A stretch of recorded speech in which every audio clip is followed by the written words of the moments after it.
You should use a while loop in Python if you want to repeat something, but you don't know how many times you want to repeat it. So here I have a random simulation that I want to do where I'm going to put random numbers into a list, and I'm going to stop once the sum of those numbers is greater than or equal to 4. And because I don't know how many of those numbers I want to put in the list, that's a sign that I should use a while loop. I'm going to use RNG, like from the previous video, this random number generator. And when I first started making this video, I was using rng.random parentheses 1. But when I was putting, for example, 6 of these into a list, then I was getting this word array showing up 6 different times inside of the list. And that's a little awkward. So it turns out there's a way to just get a float instead of a NumPy array, which is to have empty parentheses here. And this gives me a random float between 0 and 1. And we're going to add up numbers in our list by using np.sum. So for example, np.sum 135, that gives me 1 plus 3 plus 5, which is 9. And so let's make one of these vectors. So we'll start with an empty vector, and then while. And now here is supposed to go a condition where when this condition is true, I go inside the while loop. Here I've given a condition, but this is when you want to leave the while loop, when you want to stop repeating. So we want to keep repeating until this happens. So we want to keep repeating while the negation of this is true. So we want to keep repeating while np.sum of v is strictly less than 4. And then while it's less than 4, we want to put a new number onto the end of the vector. So for example, here's what this vector v looks like. And just as a reality check, let's see what's the sum of this. So like when we were at this stage ending with 0.25, we continued in the while loop. So the sum of this should be less than 4. Let's check. np.sum. And you might worry about having line breaks inside of this np sum, but because of this square bracket, the interpreter knows, like, keep looking until you find the other square bracket, the matching square bracket. And so having these line breaks in this case is no problem.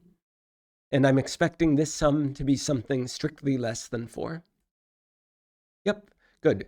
And then we added 0.5, and then we got to something a little bigger than 4.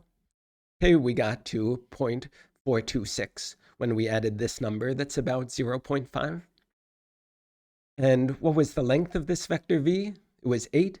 And the question I want to check is, what's the average length of these vectors v? So let's do that using 1,000,000 repetitions, 1,000,000 experiments. And for each of those 1,000,000, I'm going to put the length of the vector we create onto a new vector. So let's call it w. That's going to hold the lengths. And because I know how many times I want to repeat, that's a sign that I should use a for loop. So for I in range n. And now for each of those 1,000,000 iterations, I want to repeat what's up here. And the indentations are going to get a little broken, so pay attention to that when I paste it. So I have to indent all of this so that all of this is happening inside of the for loop. And then once I've done this, I have my vector v, and then I want to put the length of v onto this vector w. So w.append length of v. And I want to know what is the average of these elements in w, of these lengths in w. And it's going to take a little bit of time.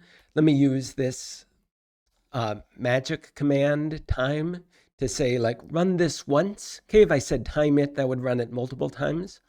Run this cell once and time how long it takes. Okay, and I'll cut out this part of the video while we're waiting. Okay, it finished, and you can see it took a little under a minute. And let's see what is the average. So np.mean of w. So 8.66. Let me run this again. I won't time it this time. And see, do we get 8.6 again? And so I think naively what I was expecting to get was, well, the average value of these random numbers we're putting onto the list is 1/2. So I was expecting that it would be 8, because if you add 1/2 together 8 times, then you get to 4. Okay, but here you can see it's a little bigger than what I was expecting. It finished. Let's see what the average is this time. So almost exactly the same, like the same to 2 decimal places. So I think that's kind of interesting that it's not 8. It's this number that's a little bit bigger than 8. And yeah, if anyone has a good explanation for that from having taken Math 130 or a similar probability class, I'd be really interested to hear it. Yeah, that's where I'll finish the video. Thank you for watching.